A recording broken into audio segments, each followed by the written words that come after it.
वर्मा कहानियों के सभी श्रोताओं को विवेक वर्मा का सप्रेम नमस्कार। क्या आपने कभी सोचा है कि एक छोटे से उपाय, एक सच्ची प्रार्थना और महादेव के प्रति अटूट विश्वास से इंसान के जीवन की सबसे गहरी खाई भी कैसे भर जाती है?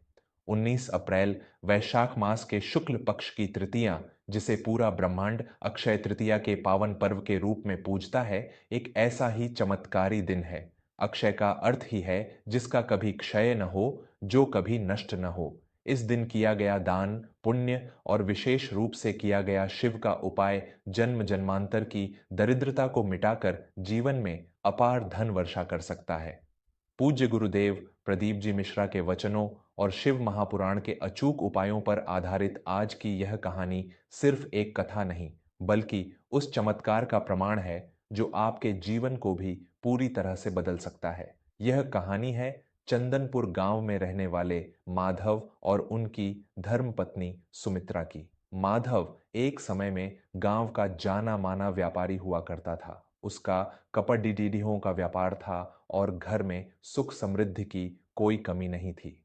लेकिन समय का पहिया ऐसा घूमा कि माधव के सबसे करीबी मित्र और व्यापारिक साझेदार राघवेंद्र ने उसके साथ बहुत बद्धा धोखा किया।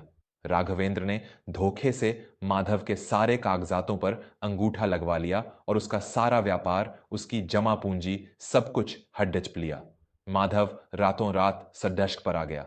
स्थिति इतनी बिगड़ गई कि माधव को अपने परिवार का पेट पालने के लिए गांव के सबसे कठोर साहूकार केदारनाथ से भारी कर्ज लेना पड़ा। दिन बीतते गए, कर्ज का ब्याज बढ़ता गया, लेकिन माधव की कमाई का कोई साधन नहीं बन पाया। ऊपर से उनकी जवान बेटी देवांशी के विवाह की चिंता ने माधव और सुमित्रा की रातों की नींद उड़ा दी थी। एक शाम जब सूरज ढल रहा था और घर में चूल्हा जलाने तक के लिए अन्न का एक दाना नहीं था, तब माधव हताश होकर आंगन की खटिया पर बैठ गया। उसकी आंखों से बेबसी के आंसू बह रहे थे। सुमित्रा से अपने पति की यह हालत देखी नहीं गई। वह माधव के पास आई और उसके कंधे पर हाथ रखकर बोली, आप इस तरह हिम्मत हार जाएंगे तो हमारा क्या होगा? भगवान शिव पर भरोसा रखिए, उन्होंने हमें जीवन दिया है तो वे कोई न कोई मार्ग अवश्य निकालेंगे।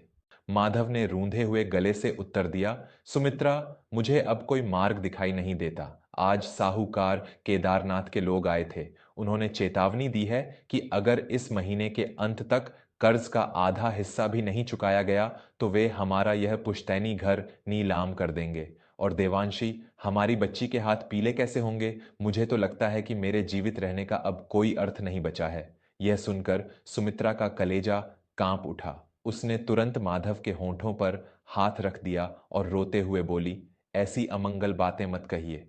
बुरे दिन हैं तो कट जाएंगे। कल मैं गांव के प्राचीन शिव मंदिर जाऊंगी। मुझे अपने भोलेनाथ पर पूरा विश्वास है, वे हमारी पुकार जरूर सुनेंगे। अगले दिन सुबह सुबह सुमित्रा स्नान करके पंचकोशी शिव मंदिर पहुंची। मंदिर में उस समय एक सिद्ध संत पंडित दीनानाथ जी शिव महापुराण की कथा का वाचन कर रहे थे। सुमित्रा एक कोने में बैठ गई और हाथ जोड़कर कथा सुनने लगी। पंडित जी के मुख से पूज्य गुरुदेव प्रदीप जी मिश्रा द्वारा बताए गए शिव महापुराण के उपायों का वर्णन हो रहा था।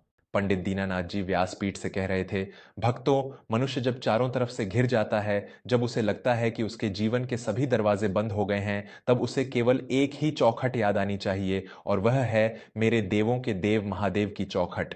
आने वाली 19 अप्रैल को अक्षय तृतीया का महामुहूर्त है। इस दिन किया गया कोई भी शिव उपाय कभी खाली नहीं जाता। यदि किसी के घर में भयंकर दरिद्रता छा गई हो, कर्ज से मुक्ति नहीं मिल रही हो, तो अक्षय तृतीया के दिन एक छोटा सा परंतु अत्यंत अचूक उपाय अवश्य करें। सुमित्रा के कान खड्डे हो गए। उसे लगा जैसे भगवान शिव स्वयं पंडित जी के माध्यम से उसे रास्ता दिखा रहे हों। उसने अपना पूरा ध्यान पंडित जी के शब्दों पर केंद्रित कर लिया। पंडित जी आगे बोले, अक्षय तृतीया के पावन दिन प्रातःकाल उठकर स्नानादि से निवृत्त होकर एक तांबे के लोटे में शुद्ध जल भरे। उस जल में थोड़ा सा गंगा जल, एक बेलपत्र और एक छोटा सा गुड्ड का टुकड़ा डाल लें। साथ में 108 साबुत चावल के दाने, जिन्हें अक्षत कहा जाता है, वह लेकर शिव मंदिर जाएं। याद रहे, चावल का एक भी दाना खंडित नहीं होना चाहिए। मंदिर में सन्नाटा छा गया था। सभी भक्त मंत्रमुग्ध होकर उपाय सुन रहे थे। शिवलिंग पर उत्तर दिशा की ओर मुख करके वह जल एक पतली धार के साथ श्री शिवाय नमस्तुभ्यम का जाप करते हुए अर्पित करें। जल चढ़ाते समय अपने मन की जो भी व्यथा है, जो भी कर्ज है या धन की जो भी कमी है, वह महादेव से कह दें। उसके बाद जो 108 अक्षत आप लेकर गए हैं, उन्हें अपनी हथेली में रखकर माता अशोक सुंदरी वाले स्थान पर छुआकर सीधे शिवलिंग के ठीक ऊपर अर्पित कर दें। सुमित्रा एक एक बात को अपने मन के भीतर गहराई से उतार रही थी। पंडित जी ने अपनी बात को और गंभीर करते हुए कहा, अब आता है इस उपाय का सबसे महत्वपूर्ण हिस्सा। जब आप पूरी पूजा कर लें, भगवान से प्रार्थना कर लें, तो वहां से उठने से पहले शिवलिंग पर चढ़ाए गए उन 108 अक्षत के दानों में से केवल एक दाना, सिर्फ एक साबुत चावल का दाना और शिवलिंग पर चढ़ा हुआ एक छोटा सा गुड्डह का टुकड़ा प्रसाद स्वरूप उठा लें। इस प्रसाद को आपको मंदिर की चौखट के भीतर ही एकदम चुपचाप ग्रहण करना है। इसे खाते समय आपके मुख से एक भी शब्द नहीं निकलना चाहिए, किसी से बात नहीं करनी है। मौन धारण करके इस एक चीज को चबाकर खा लेना है। जो व्यक्ति अक्षय तृतीया के दिन चुपचाप यह एक चीज खा लेता है, शिव जी के आशीर्वाद से उसके घर में अपार धन वर्षा होने लगती है। उसका कभी क्षय नहीं होता। वह दाना आपके भीतर एक ऐसी सकारात्मक ऊर्जा और शिव तत्व का संचार करता है कि आपके रुके हुए सारे कार्य बनने लगते हैं। कथा समाप्त होने के बाद सुमित्रा ने शिवलिंग के सामने माथा टेका और फूट फूट कर रोने लगी। हे मेरे भोलेनाथ, हे डमरू वाले, मेरे पति टूट चुके हैं। मेरे घर की दीवारें कर्ज के बोझ से दरक रही हैं। इस अक्षय तृतीया पर मैं आपका यह उपाय पूरे विश्वास के साथ करूंगी। मेरी लाज अब आपके ही हाथों में है प्रभु। सुमित्रा जब घर लौटी तो उसके चेहरे पर एक अजीब सा तेज और शांति थी। उसने माधव को कुछ नहीं बताया, क्योंकि वह इस उपाय को पूरी तरह से गुप्त रखना चाहती थी। देखते ही देखते 19 अप्रैल अक्षय तृतीया का वह पावन दिन आ गया। सुमित्रा उस दिन ब्रह्म मुहूर्त में उठ गई, पूरे घर को साफ किया, स्नान किया और साफ सुथरे वस्त्र धारण किए। उसने रसोई में जाकर एक तांबे का लोटा लिया, उसमें शुद्ध जल और थोड़ा सा गंगा जल मिलाया। घर के आंगन में लगे बेलपत्र के पेड्ड से एक सुंदर बिना कटा फटा बेलपत्र तोधा और जल में डाल दिया। इसके बाद उसने गुद्द का एक छोटा सा टुकड़ा भी उसी जल में प्रवाहित कर दिया। अब बारी थी सबसे महत्वपूर्ण वस्तु की। सुमित्रा ने चावल के डिब्बे में से चुन चुन कर 108 ऐसे दाने निकाले जो कहीं से भी टूटे हुए नहीं थे। वह एकदम साबुत अक्षत थे। उसने उन दानों को एक छोटी सी कटोरी में रखा और नंगे पैर शिव मंदिर की ओर निकल पड़ी। रास्ते में उसे साहूकार केदारनाथ का मुनीम मिल गया। उसने ताना मारते हुए कहा, क्या बात है सुमित्रा जी, सुबह सुबह कहाँ की तैयारी है? भगवान के दर पर जाने से अच्छा है कर्ज के पैसे का इंतजाम कर लो, वरना इसी हफ्ते तुम्हारा सामान सड्डा छाक पर होगा। सुमित्रा ने कोई जवाब नहीं दिया। उसने अपना मौन व्रत धारण कर लिया था। उसने मन ही मन श्री शिवाय नमस्तुभ्यम का जाप किया और अपनी चाल तेज कर दी। मंदिर पहुंचकर उसने देखा कि वहां काफी भीड़ आज थी। अक्षय तृतीया का दिन होने के कारण हर कोई महादेव को प्रसन्न करने में लगा था। सुमित्रा अपनी बारी का इंतजार करने लगी। जब उसकी बारी आई तो वह शिवलिंग के पास गई और उत्तर दिशा की ओर मुंह करके खड़िडी हो गई। उसने अपनी आंखें बंद की और मन ही मन महादेव से प्रार्थना की, हे कालों के काल महाकाल, मेरे घर की दरिद्रता को भस्म कर दो। मेरे पति का खोया हुआ सम्मान उन्हें वापस दिला दो और मेरी बच्ची देवांशी के हाथ पीले करने का मार्ग प्रशस्त करो। यह कहते हुए सुमित्रा ने वह गुद्द और बेलपत्र वाला जल एक पतली धार में शिवलिंग पर अर्पित करना शुरू किया। उसके होंठ लगातार श्री शिवाय नमस्तुभ्यम का जाप कर रहे थे और आंखों से आंसुओं की अविरल धारा बह रही थी, जो जल के साथ मिलकर शिवलिंग का अभिषेक कर रही थी। जल अर्पित करने के बाद उसने 108 अक्षत के दानों को अपनी दाईं हथेली में लिया। उसने पहले उन दानों को जलाधारी के बीचों बीच माता अशोक सुंदरी के स्थान पर स्पर्श कराया और फिर पूरे भाव के साथ उन 108 दानों को शिवलिंग के ठीक ऊपर अर्पित कर दिया। पूजा संपन्न करने के बाद सुमित्रा थोड़ी देर वहीं बैठी रही। उसने शिव जी के दर्शन किए। फिर जैसा कि पंडित जी ने बताया था, सुमित्रा ने शिवलिंग पर चढ़े हुए उन 108 दानों में से एक साबुत चावल का दाना बहुत ही श्रद्धा के साथ उठाया। उसी के साथ उसने जल के साथ चढ़ा हुआ गुद्द का एक अत्यंत छोटा सा कण भी अपनी उंगली से उठा लिया। सुमित्रा ने इधर उधर देखा। मंदिर में भजन कीर्तन चल रहा था, कोई उसकी तरफ ध्यान नहीं दे रहा था। उसने अपने होठों को बंद रखा, पूर्ण मौन अवस्था में बिना किसी को बताए चुपचाप वह गुद्दा और अक्षत का एक दाना अपने मुख में रख लिया। वह शिव जी का महाप्रसाद था, अक्षय तृतीया के दिन का अमृत। उस दाने को निगलते ही सुमित्रा को ऐसा महसूस हुआ जैसे उसके भीतर से कोई भारी बोझ उतर गया हो। उसकी आत्मा को एक असीम शांति का अनुभव हुआ। वह मंदिर की चौखट पर माथा टेक कर सीधे अपने घर लौट आई। दिन बीतने लगे। अक्षय तृतीया को गुजरे हुए अभी मात्र 5 दिन ही हुए थे कि एक दोपहर माधव के घर के बाहर एक बड्ढी सी गाढ़ी आकर रुकी। माधव और सुमित्रा घबरा गए कि कहीं साहूकार केदारनाथ के लोग उन्हें घर से बेदखल करने तो नहीं आ गए।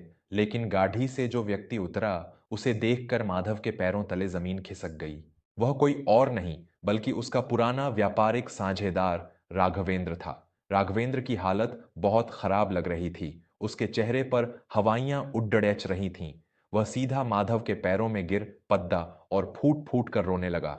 मुझे माफ कर दे माधव, मुझे क्षमा कर दे। मैंने तेरे साथ जो धोखा किया, भगवान ने मुझे उसकी बहुत बड्डी सजा दी है। मेरे इकलौते बेटे को एक गंभीर बीमारी ने घेर लिया है, डॉक्टरों ने जवाब दे दिया है।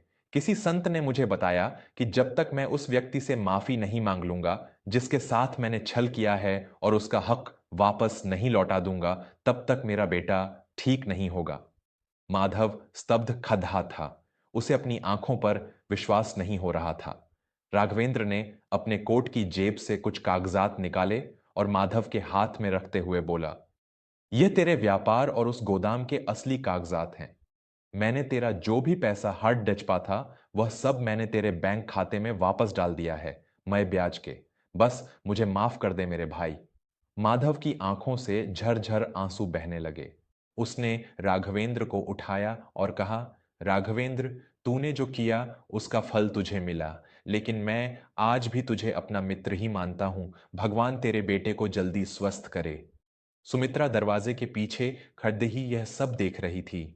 वह दौड़ ढाटकर घर के भीतर बने छोटे से मंदिर में गई और शिव जी की तस्वीर के सामने दंडवत प्रणाम करने लगी। वह जानती थी कि यह सब उस एक चावल के दाने और गुद्द के प्रसाद का चमत्कार था। अक्षय तृतीया के दिन शिव जी पर चढ़े उस दाने ने उनके जीवन में सचमुच धन और सुख की अपार वर्षा कर दी थी। उसी दिन शाम को माधव ने साहूकार केदारनाथ का एक एक पैसा पूरे ब्याज के साथ उसके मुंह पर मार दिया।